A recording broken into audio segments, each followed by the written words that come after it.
pleasure to have a chance to talk to a long-time colleague and friend, Geoffrey Hawthorn. Thank you very much, Geoffrey, for doing this interview. When and where were you born, Geoffrey? I was born in Slough in 1941, single-parent family with no money. We moved around. I spent a lot of time living with my grandmother, as my mother found it very difficult to cope. We eventually ended up in a local authority prefab, one of those asbestos huts that prisoners of war built in the 1940s as emergency post-war housing. So I lived in one of those while I was at secondary school, went to the local grammar school. You're going too fast. I'm sorry. You're skipping through all the exciting bits. So now let's go back. Now I know where you're born and where. You mentioned your grandmother. Tell me about any grandparents that could have influenced you. It's always interesting to get their background.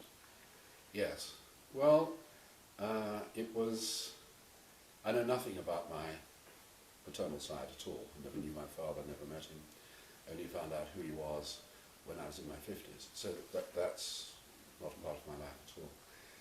My mother's family was downwardly mobile. My grandmother's father, maternal great-grandfather, was head postmaster in Bristol in the latter part of the 19th century. His son was quite successful, became editor of the Bristol newspaper. My grandmother, they were Catholics, my grandmother didn't train for anything. She worked as a telephonist, various things. She married through the Catholic Church. She married a man who was one of 11 children, son of a farmer from Frome in Somerset. And of those 11 children, 6 were girls, 5 were boys. 5 of the 6 girls became nuns. The 6th became a governess to a Catholic family. The eldest boy inherited the farm, and the other 4 boys had to seek their fortune. My grandfather became a butcher's assistant in Bristol, met my grandmother through the church.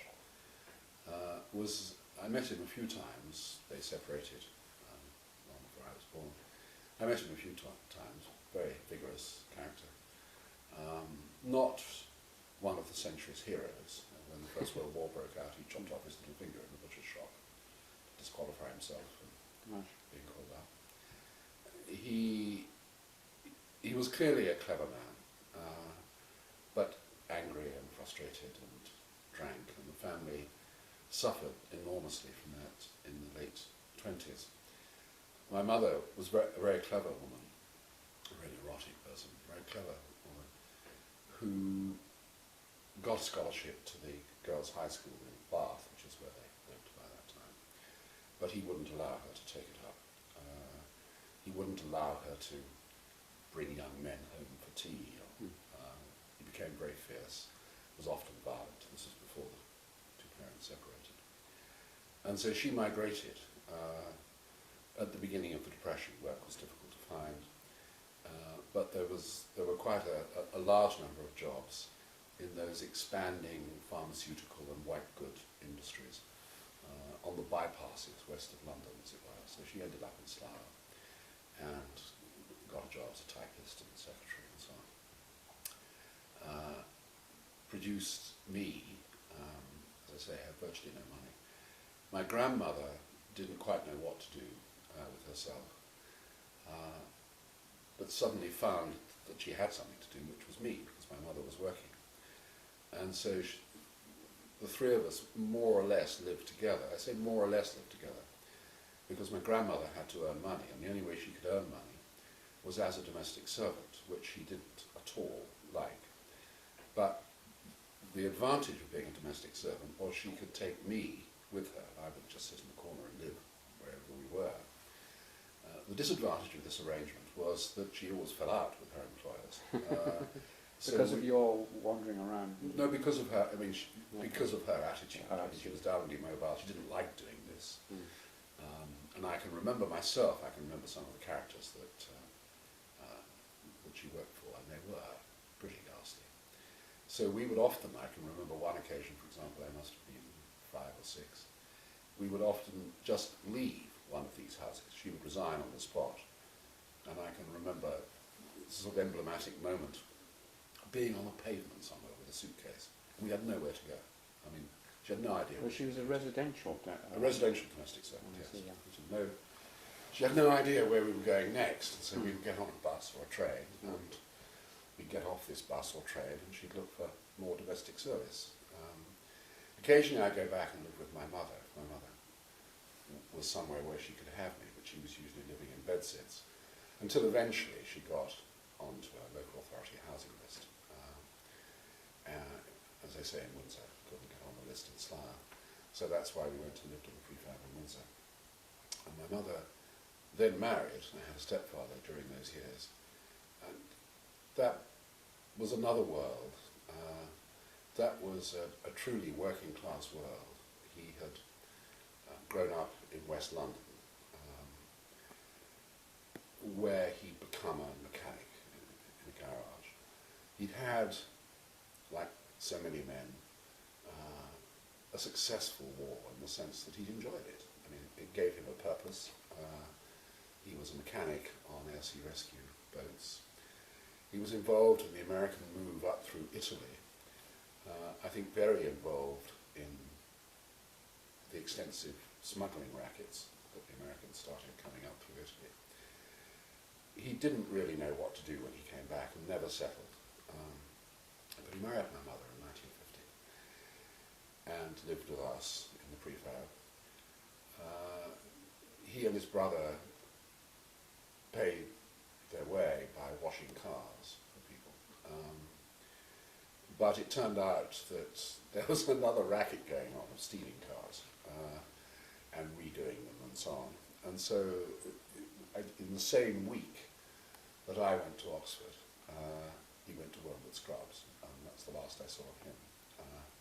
My mother then lived on her own until she died 10 years ago in local authority housing. A very sad and unsatisfactory life for her. But the one thing that she did have, and she, as I say, she was a very clever woman, had been frustrated herself in the 1920s. And her view always was education, education, education, to get you out of this.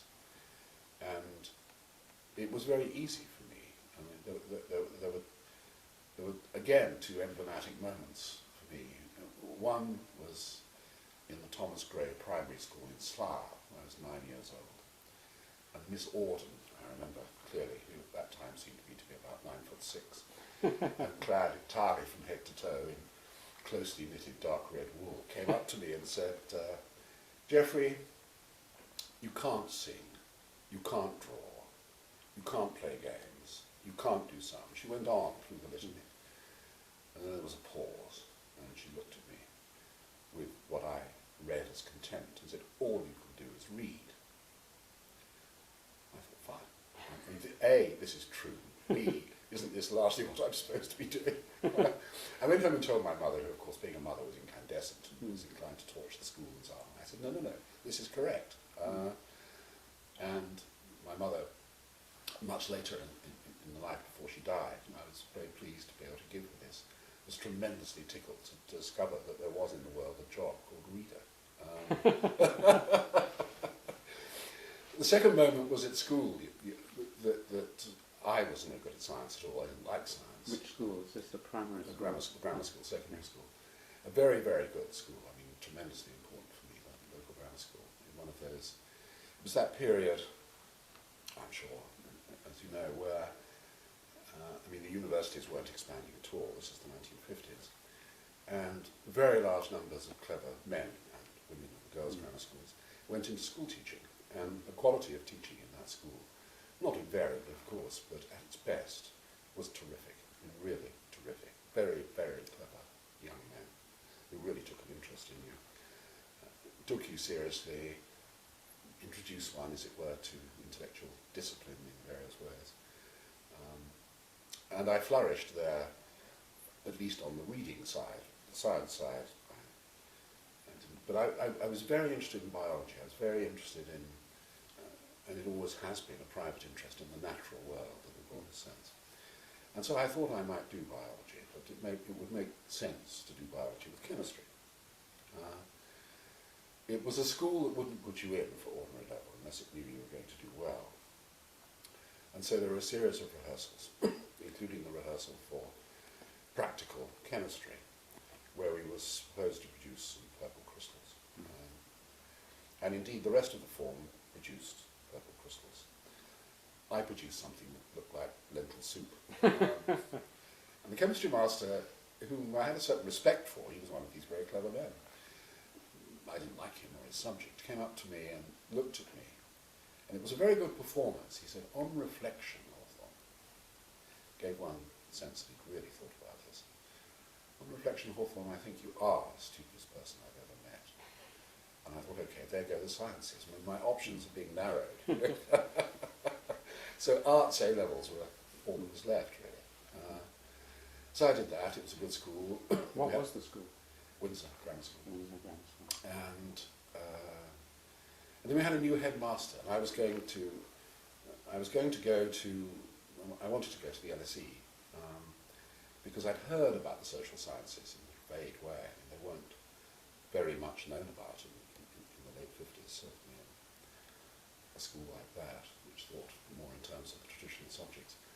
But I'd read some prospectuses, and the BSc Econ at the LSE seemed to me an attractive thing. I didn't quite know what it involved, but I could see, I wasn't particularly interested in economics, but I could see the politics of sociology, some anthropology, some economic history, and so on. But then we had a new headmaster, came to the school, changed the school uniform to be identical with St Paul's in London, put the school's rugby results in the Sunday Times, and said that everybody in the upper sixth who could read and write had to go in for an Oxbridge scholarship. The school didn't, on the whole, send people to Oxford. So we did what we were told, and I got on the train to Oxford, and I got an open scholarship. And so I went to Oxford, not entirely happily. And it was academically a complete disaster. Can we come back to Oxford in a minute? Yeah. Because we're again speeding through so Sorry. much interesting material. Hopefully it is interesting. It is interesting and important. Although you may have answered this, I mean, it's to find out what sort of other things you were as a smaller child. In other words, any other memories either of your primary school or of the grammar school, in particular in relation to things outside work. You mentioned biology. I mean, were you a rambler or whatever? There were two things, really. I think all the way through my childhood into early adolescence, reading was the escape. I mean, I led this peripatetic life as a child, never quite knew where or with whom I was going to be living. I went to 11 or 12 different primary schools, I can't remember now. Was never anywhere for very long. But as long as there was a corner, there could be a book, and that's what I did. It wasn't easy to establish friends because I wasn't in the same place. So I was a solitary child. I don't remember being unhappy. That was the sort of child I was. And I suppose one of the reasons that I became an academic was that books were my life, actually. That's where I put a lot of my emotions. And then in adolescence, early adolescence, I did through a school nature society, natural history society, at the grammar school. I was introduced by one of those schoolmasters who became tremendously important for this reason, and he took a wider interest in me too. I was introduced to the natural world, and that was wonderful. That was another escape, because by this time I could get onto a bicycle, and where we lived, the local authority in Windsor classified its tenants by some measure, which of course I never knew about, but I realised in retrospect, some measure of indigence, and so the respectable working class lived quite near the centre, and then as you went out, it got rougher and rougher, until the prefabs were right on the edge of town. full of the dispossessed and the subliterate. I mean, when I used to go back in vacations from Oxford, I spent a lot of time filling in social security forms for neighbours who couldn't write. But it was on the edge of town, so it was near the country. So here was this second release. When I wasn't reading, I could get onto my bicycle and just cycle out into the woods and fields. And this master, very important master. Do you remember his name? South, Raymond South was his name. Very important figure to me. He had got permission for himself and one or two boys from the school to wander in the private areas of the royal parks next to the town, Windsor. And one of these is an extraordinary area which is still closed, but I had this permit and spent hours and hours, days and days in this place. Is an ancient hunting forest. William I fenced it off as a hunting forest. And it's just never been touched since. I mean, they've driven rides through it. But otherwise, it's a virgin oak forest, a very rare thing in this country. And it was a wonderful place to get lost in. I mean, it was just full of all sorts of things. And I got completely absorbed by the birds, by the flowers, by the fungi. I remember going on some expedition with a man called Professor Horer from Reading came down. We took the Nature Club on an expedition. And Professor Horer, who was festooned with bottles and potions, tools of various kinds, would stride slowly down one of the open rides. And small boys would dash off into the woods and bring back fungi, which he would identify. And I realised in retrospect, of course, for him, this was a wonderful way of gathering fungi. He didn't have to crawl through the rotten timber. And anyway, I was very proud because I came back with a fungus which was new to science. And that was it called the Hawthorniae? Well, it was a subspecies. So it was, yes, it was Mycena maculator. I remember it still. Then it was given some subspecific name. So I was very proud of that. Anyway, so the two escapes that you asked, what was it like being a boy? Well, first there was reading, and then added to that was natural history. And then, of course, by the time I was 17 or 18, there were girls, and then there was university. What about the reading? What was the reading? I mean, obviously it changed over time, but were there any authors who particularly affected you, do you think, you really loved? I loved, and I've come right back to that recently, and perhaps we'll talk about that later. I loved the close reading that we were taught to do by the English masters. And so I read quite widely, but my memory actually is of reading very intensively, is of rereading, and particularly poetry, particularly English 19th and 20th century poetry. And I loved the language, I loved the music of it, I loved the imagery. And for a child who, young adolescent, who was a dreamer, it was wonderful.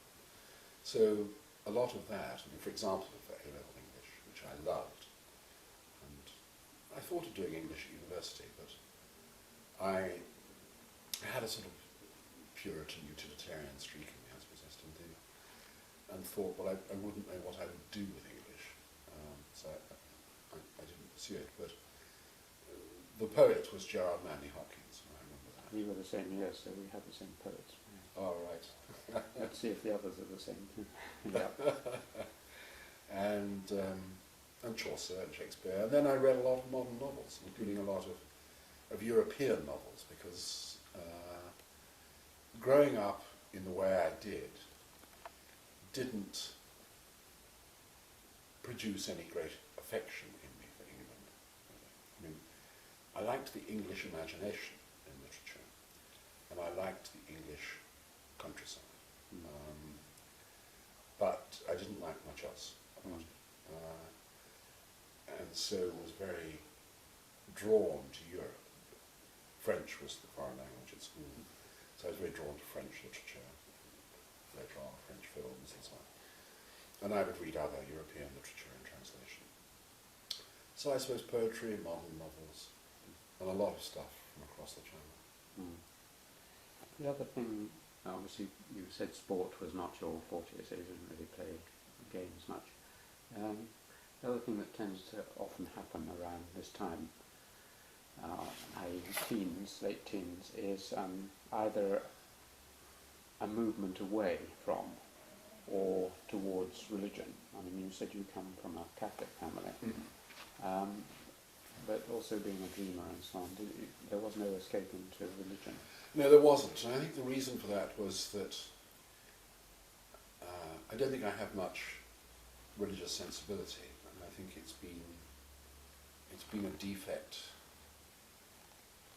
of my intellectual life. I think that I hear the importance of it in other people, what I see in other people. I read about it, of course, and so on. But I have great difficulty feeling it. And I didn't. I think one of the reasons, probably only one of the reasons, was my mother had left the Catholic Church and was moving left through the Protestant denominations. And when I came to sort of consciousness about religion in my early teens, she was a member of the Elim Foursquare Fundamentalists. This was an extraordinary church in Slough. She used to travel across to Slough, because the congregation consisted of three sets of people. I mean, when I say that I had no feeling for religion, the sociology of religion is endlessly fascinating, of course, as you know. There were three constituents to the Elim Foursquare Fundamentalists on Slough Trading Estate. One were people like my mother, who were sort of the dispossessed, those whose lives had not worked out in one way or another, the lonely. The second, a large contingent of Welsh. There had been a big migration from the valleys up to West London in the late 1930s. And the Elim Church was, and perhaps still is, very, very musical. They loved singing. So Welsh were there. And then for a reason that I never discovered, this was the beginnings, after all, the 1950s, late 50s by now we're talking about, of migration, was that there came to be, and now is very large, Sikh community in Slough. And for some reason, those Sikhs who wanted to convert out of Sikhism found the Elim Church very attractive. This was difficult because the other two constituents were deeply racist. And the total immersion baptism was a regular trauma for my mother, who'd come back and describe these very large brown men and women who got into the pool, and all, of course, all this hair. And this was something that was very difficult to take. And she had great difficulty being Christian about this. But this was such, and they were speaking in tongues. I would go to a service with her occasionally. And there was a lot of true or simulated ecstasy and babbling and speaking in tongues and so on. So my most direct experience of religion, first of all, had been a rather unfortunate local pastor who came in to give us religious instruction in a grammar school, the Reverend Cyprian de McMahon, I remember his name, who come in and tell us that Darwin was a mistake and so on. And I wasn't very impressed by him, so Anglicanism had no attraction. And then on the other side, there was the Elim Foursquare Fundamentalists, and they didn't draw me either. So I don't have much religious feeling, but what was presented to me wasn't immediately appealing. No. So it wasn't part of my life. But I mean, as someone who's particularly interested in Max Weber, the sociology of religion, as you said, has always intrigued you from then on. It has, actually, it has. And now I've become interested in things that, as an aggressive, opinionated, probably rather unpleasant young male rationalist, I would have scorned, is mysticism. I've just read this new biography of Max Weber that's just been published, which I writing a review of. And one of the arguments in this book is how important mysticism was to Weber. Not something that Weber's more sort of rationalistic commentators have concentrated on. And I found myself becoming very interested in that in my old age, yes, but not then. Mm.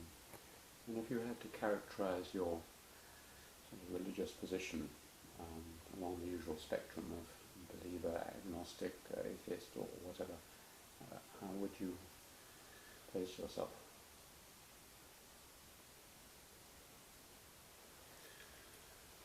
I suppose that intellectually I'm an atheist, but humanly, socially, as it were, my dealings with people, I hope, a sort of tolerant agnostic. And as I say, I recognise religious feeling and religious need in others, and I'm drawn to it. I mean, I want to hear about it. I want to hear about why somebody might convert to Catholicism, or why somebody might be drawn to Buddhism, or when I've travelled abroad and been at a loose end on an evening in Japan, and I want to hear about Shintoism. I'm very curious about it and what it means. So the difference really between my intellectual attitude, which is privately atheist, not strikingly so, but socially much more agnostic. And of course, as one approaches that point where people's friends, acquaintances start dying, then one goes to a lot of memorial services and so on. And in that part of England, which I now inhabit, but of course knew nothing about, and was rather hostile to as a young man, I see that we have no other way of articulating our feelings. And so when I go to a memorial service in a Cambridge college, or speak at one, as I did the other day, I'll be addressing one, then I don't know whether it's a religious feeling, but what I do feel is that there is no other way known to me in this culture, broadly speaking, of acknowledging a life and doing so collectively than this. In this framework.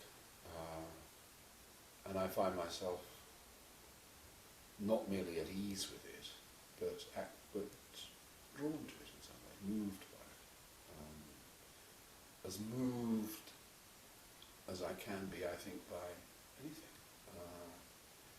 And it's not just because, of course, one goes to services for people whom one has known. One goes to a lot of services for people one has only known very slightly. But I find myself now moved by these occasions.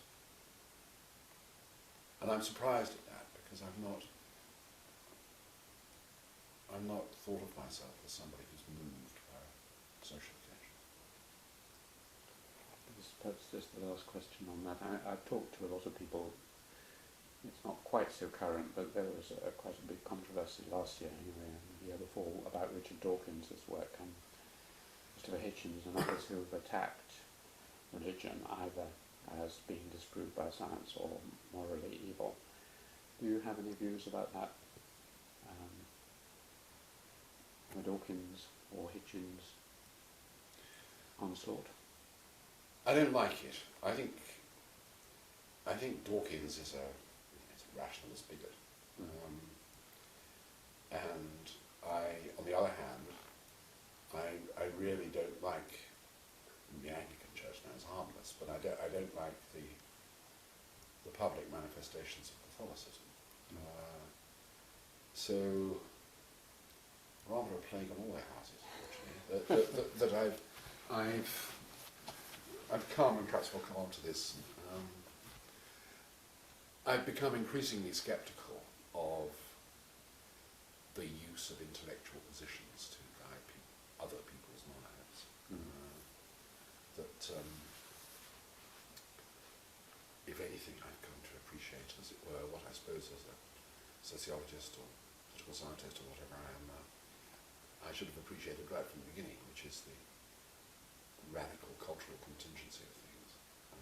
And so that things that are done in the name of any belief, things that are done in the name of alleged principle, I react more and more against. I become much more pragmatic. I like to think, actually, much more sensitive to the non-rational in human life, and to sentiment, and what makes people, in Hegel's phrase, although I wouldn't go on with Hegel's solution, makes people feel at home. So, in that dispute, as in other ideological disputes, I find myself more and more not merely disinterested, but actually angry. Thank you. Well, we will possibly come back to it. Let's now get back to Oxford, which you said was in some way a disaster. How was that? Well, it was a disaster because I took an open scholarship in the subject I was best at school. I can't remember now why. Perhaps the school put me in, perhaps I made the choice. I really can't remember. But I took an open scholarship in geography, got an open scholarship in geography, went to one of the Oxford colleges, which had... Which was this? Jesus. Yeah. Had a lot of open scholars in geography. And I realised very quickly this was a mistake for me, for two reasons. A, that there was nothing of intellectual interest in the subject for me. I mean, the really intellectually interesting part of it was geomorphology, but I wasn't interested in that. But human geography was, in the literal sense, superficial. I realised that I wanted to look more deeply into social things. I mean, that wish to do the social sciences at LSE was still there. So I asked to change to PPP, philosophy, politics and psychology, philosophy, physiology and psychology. But at that time, they only took 28 people a year. They were full up. They said there was no evidence I'd be any good at it. So that they wouldn't let me do that. And I said, okay, well, in which case then can I change to PPE, which of course was huge at school at Oxford. And they said no. The college, I think, was getting fed up that quite a number of the geography scholars had changed out of geography. And the last one to graduate had got a fourth and become an announcer on Welsh television. And I think that they were taking a rather low view of it. Which is the higher insult. Exactly. And so they decided to make an example of me. And they said, no, you can't. And I said, okay, well, in which case then I'll leave. And I gather my open scholarship carries with it an automatic state scholarship. So I can take this to the LSE and do what I want to do. And they said, no, you can't, because you have to have a letter from us saying we're willing to transfer your state scholarship. And we won't give you one. We think you should stay and do what you came up to do. So I was caught. The second reason was that the quality of teaching in that subject was quite appalling. I mean, I'm still very, very angry about it. You're happy to put this on record? Yes, absolutely. And I'm sure it improved in later years, but it was at a nadir then. The one joke, and I'll give you just one story amongst us, the joke amongst us. The professor was a man called Gilbert, who'd written very little, but he had written a book called Brighton. The subtitle was Old Ocean's Ball. And we all thought this was very odd, since Brighton's not on an ocean. And he's the professor of geography at all. The second story I'll tell, that I'll only tell two about this appalling education, was that in his lectures, again, Gilbert, in passing, mentioned that Salazar, dictator of Portugal, still there in power, was the most enlightened ruler in Europe, because he was the only one to have employed professional geographers to carve his country up into administrative regions. And again, we thought there was something wrong with this. So, on the other hand, it wasn't difficult to do enough work to get a good degree in geography, but the question was, what do I do? How do I pass my time? I wasn't happy at Oxford. But I got involved in left-wing politics, and not because I was particularly left-wing. I never have been particularly left-wing, but because it was just intellectually quite exciting. But I was saved by a man called Gunther Hirsch. Gunther came from a long line of rabbis in Worms. He had fled Germany. He'd left it rather late to leave. He hadn't left until 1938. He'd come to England, and for a reason I can't now remember, had ended up quite quickly in Cornwall, where this small intellectual Jew had got a job as a farm labourer. There was a very hard winter, I think it was the winter of 1940-41, where he just couldn't stand this any longer. So he put together his money, and with the intention simply of getting as far away from Cornwall and agricultural labour as he could, wanted to get to London. Didn't have enough money to get to London. So he got off the train at Didcot. There was nothing in Didcot. So he got a lift to Oxford, where he did find a job in the war, which is what he wanted. He got a job as boilerman in the Agricultural Economics Research Institute, which Clark then ran in Parks Road.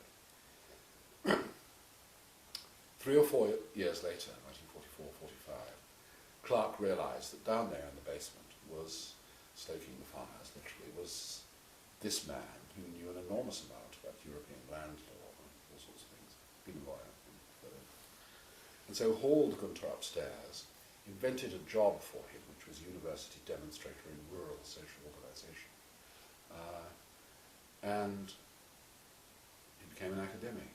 He didn't have very many students, but the one thing that my geography tutor at Jesus, when I kept on saying, I'm going to be doing this, I'm doing sociology, anthropology, something like this, did for me was he put me on to Gunther. So I went to Gunther, and I explained my predicament, and that I was hating what I was doing, was interested in these subjects, and he said, fine, well, let's meet and talk about it.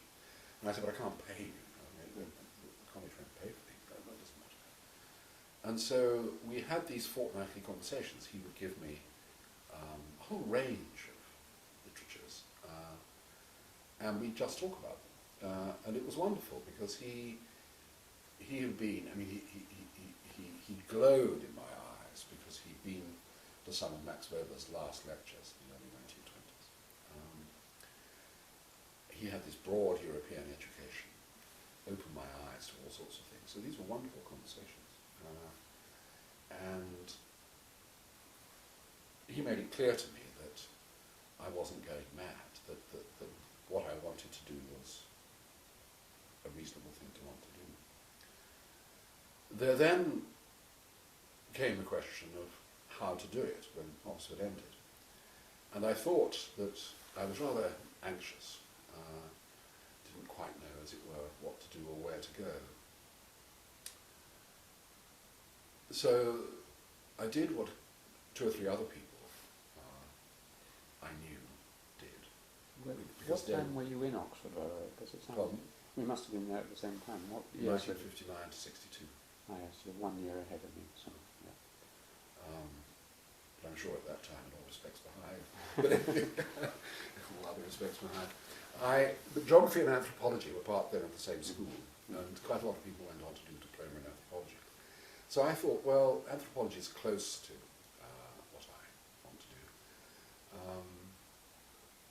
Sociology was very hazy to me, and Gunther didn't know very much about sociology, not much about anthropology either, but I thought, well, let me try anthropology. So I went along and had a conversation with an anthropologist called John Beattie.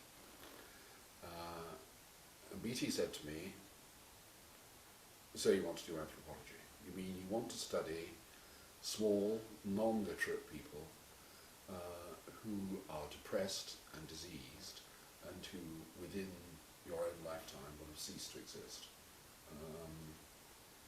Do you? And put like that, he put it rather more elaborately.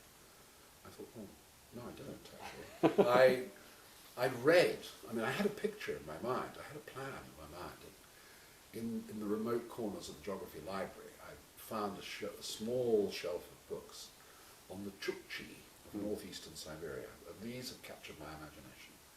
And I already had this plan that I wanted to work on the Chukchi. Beatty had never heard of the Chukchi. And he said, well, I'm sure the Russians have killed them all. And so I didn't do anthropology. Went back, had a conversation with Gunter, and he said, well, you better go to the LSE. So I went to the LSE. And he was very good. I mean, he persuaded I didn't have a scholarship or anything, he persuaded my local authority to pay for another year and explained that the circumstances, and the local authority in its generosity agreed. So I spent a year doing some sort of qualifying exam the last year of the BSc or something, in order to persuade the LSE that I was a fit person to carry on. I did that and took the exam, and that was fine. And then I started doing a PhD. Now I should explain that I had had a sort of plan. There was the anthropology plan, which came to nothing. Not so much a plan as a sort of, it seemed a natural course to follow the dots with. But there was a sociology plan because the new universities had been announced, and they were going to set their face against the traditional subjects and for the new subjects, including the social sciences. And so I thought, well, they're going to start in 1963, 64, 65. So if I do some graduate work in one of these subjects, then I can go and teach, because I wanted to be an academic. That was my plan. And I already had a hero that I remember, I think it must have been the spring of 1962, in the first Sunday Times colour supplement, I remember this, there was a profile of a man called Alan Little, who taught sociology at the LSE. And Alan had been, he was the son of a milkman, he'd done the BSc, taught sociology at the LSE, he was interested in this, that and the other, to do with the modern world. And for understandable reasons, I sort of identified with this fellow, and I thought that's what I want to be, as it were. Oddly enough, he was assigned as my supervisor at the LSE, which was very satisfactory to me. So we set off thinking about what to do for a PhD after I passed this qualifying exam. And I hadn't been notionally doing the PhD for 3 weeks until Alan came up to me in the street and said, Peter, once he didn't know who I was, Peter, isn't it time you got a job? This is very odd. He's obviously confusing me with somebody else. But I went along with it. I wasn't sure whether he was saying, perhaps it's become perfectly clear to both of us you're not suited to this, should go on the buses or think about becoming a civil servant or something. But no, he said, well, New University, Essex, has just advertised a job in sociology, an assistant lectureship in sociology. And I said, why don't you apply? And I said, well, look, I've just finished this crash year, and I've been doing a PhD for 3 weeks. And he said, oh, well, no. He said, come on. Think of it this way, if you're not a professor by the time you're 30, you're a failure. I didn't find it easy to think that way, but I went in for this assistant lectureship, and I got it. And so I took it. And so I went to teach at Essex when I was 23, with no qualifications whatsoever for the job. I used to do that at Oxford with All Souls, of course, at a younger age, but those were the days. I'm not going to tell you this. But just pausing a second on the 1 year in LSE, were there any, I mean, at that time, there were quite a lot of interesting people at the LSE, like Ernest Gellner, like David Glass, were there any other people there who impinged on you at all? Yes, there were Gellner made an impression on me. Glass was very remote, but I had a certain respect for him. McRae? McRae, yes. McRae made one remark which stayed with me for a reason which I have already alluded to. And he said that sociology meets its match when it has to deal with religion. I always remember that remark. And I could see exactly why. I've always been able to see exactly why. And it stayed with me, I suppose, firstly because I thought it was true, and secondly because it put its finger on a weakness of my own that I knew I didn't understand religion. But nevertheless. Explain. I mean, I have my interpretation of what you mean by it, or he meant by that, but is it because they're both religions and they're on the same level, that Weber, Marx, Durkheim are really ideologically on the same equivalent level to religion, or what does it mean? It's met its match. I don't know. At the time, I took it in one way. Now I take it in another. At the time, I took him to be saying that sociologists can forget that religion is founded, as it were, on a faith and a commitment to something which is not mundane. And sociology is a very mundane subject.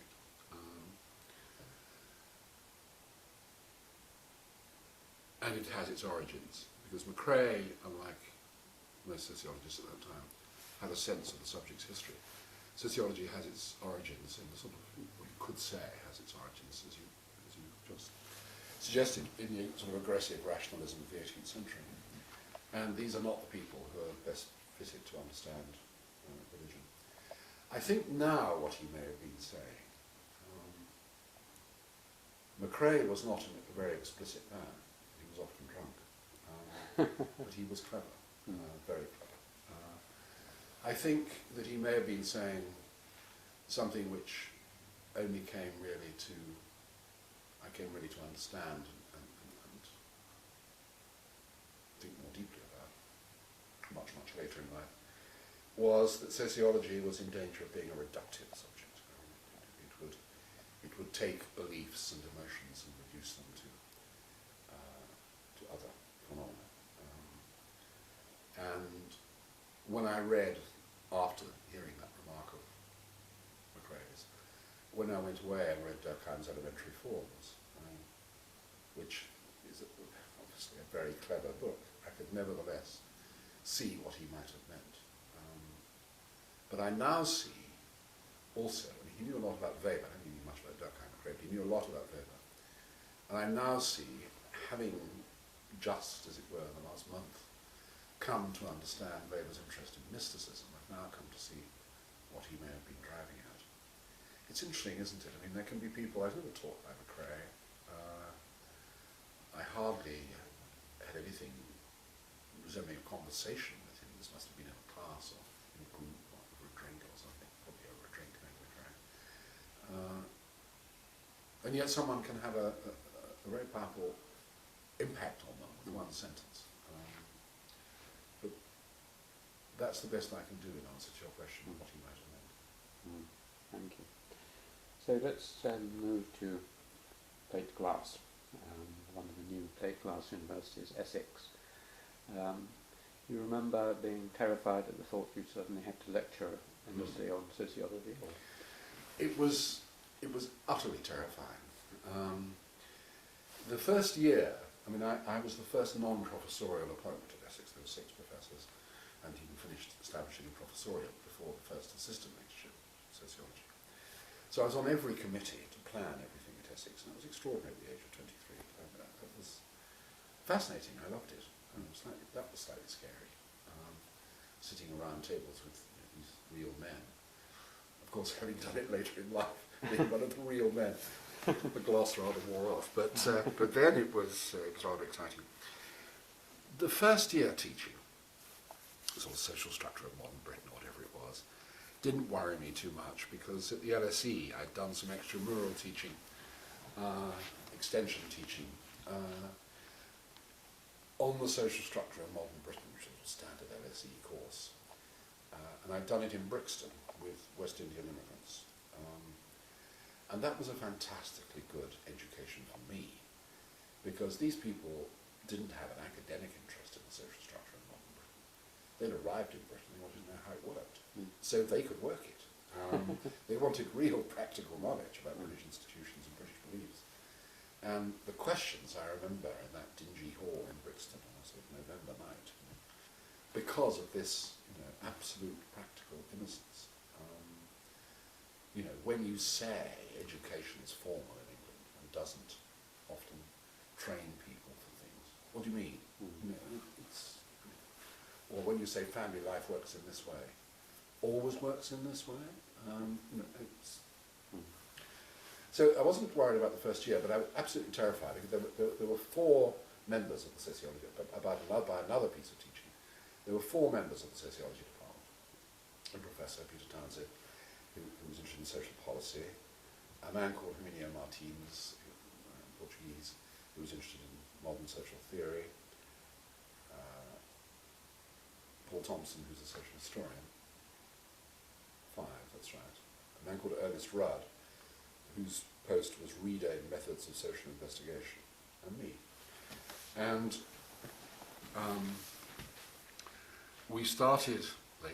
the department started a master's course in that very first year. And the week before it started, the end of September 1964, Peter Townsend came to me and said that Rudd wouldn't teach the methods course, would I? Well, I'd been to a methods course at the LSE, which was wonderful. It was Klaus Moser, Ernest Gellner, and Ronnie Dorr. And it was terrific. Moser was very sophisticated about methods, and on the whole took the line that you could get far too complicated too quickly. And Ernest and Ronnie Dorr couldn't have been said to be, as it were, heavily focused on the question of methodology. But the classes were tremendously interesting because these were 3 extremely interesting men. But I actually had to teach it, and so I can remember that first morning, the first class, and I'd done my homework, and there was nothing remarkable about what I prepared. I mean, I got as far as understanding that there was a scientific approach and an interpretive approach, so why don't we begin here? This small group of master's students had all done social sciences as undergraduates, of course I hadn't. So when one of them said, but there's a third way, and I'm sure there is, but I don't know about it. What's that? I said. And he said, Chinese pattern explanations. And I remember thinking, in one of those moments, is there something very deep I've just not heard of? And is this, should I hand in my resignation and go out to this class and do another job? Or am I being taken for a ride? Fortunately, I chose the second. But it was nerve-wracking, yes. Week by week I was having to learn all this stuff. But it was fun. Well, it was fun for a while. But for how much of a while? How long were you there? Well, it was fun until 1968, really. I went there in 64, and the revolution. And I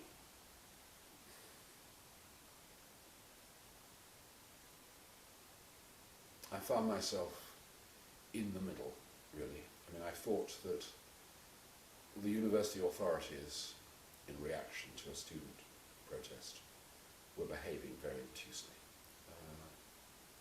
It was better managed elsewhere. Asa Briggs at Sussex managed things very well, but Sloman at Essex was disastrous. On the other hand, the revolutionaries' demands were ludicrous and fantastic in this field in Essex.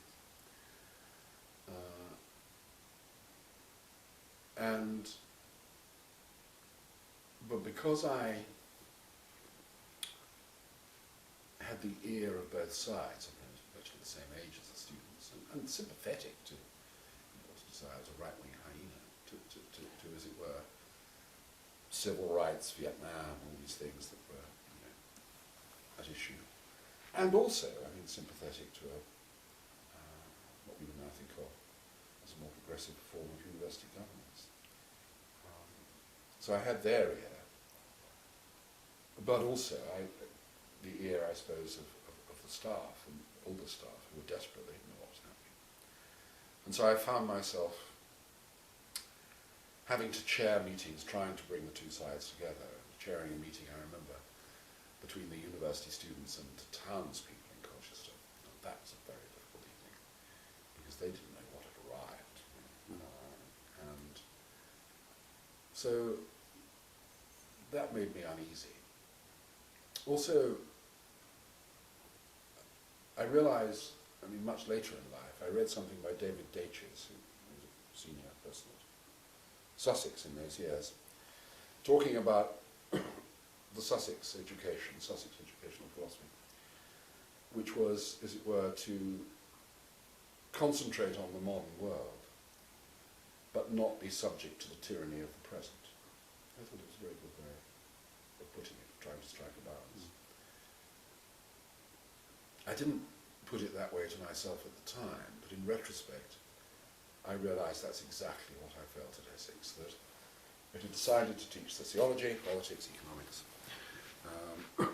It wasn't teaching history, it wasn't teaching philosophy, it wasn't teaching English literature, comparative literature essentially. There was more teaching on Latin American and Russian literature than there was on English literature and so on.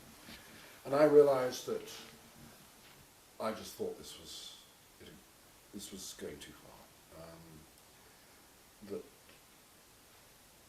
the curriculum, together with the force of these events in 1968,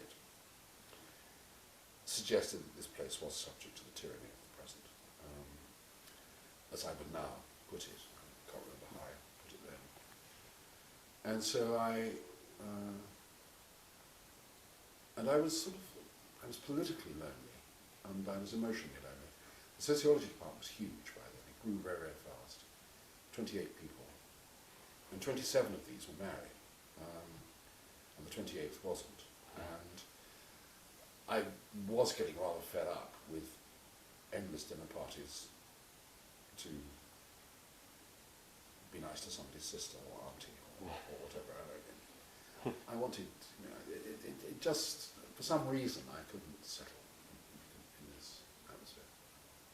I met my first wife in London on leave to Essex.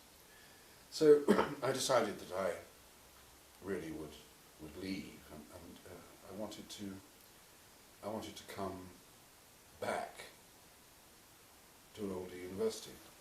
So there were jobs. There happened to be jobs in Oxford and Cambridge. I applied for both. The Oxford interview was first.